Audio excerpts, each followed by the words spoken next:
விஜய் அவர்களுடைய இந்த ஈரோடு பேச்சு சார், பயங்கரமான ஒரு பேச்சு அப்படின்னு சொல்லி நீங்களுமே அத பேசியிருந்தீங்க. அது வைரலா போயிடுச்சு. விமர்சிக்கிறாங்களோ, ஆதரிக்கணும் வைரலா போயிடுச்சு. ஒரு ஒரு பேச்சுக்கும் முன்னேறிட்டே வராரா விஜய்?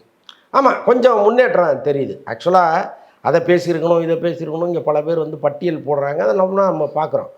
பட் எல்லாரும் சொல்றத கேட்டுட்டு ஒரு அரசியல் பண்ணவே முடியாது.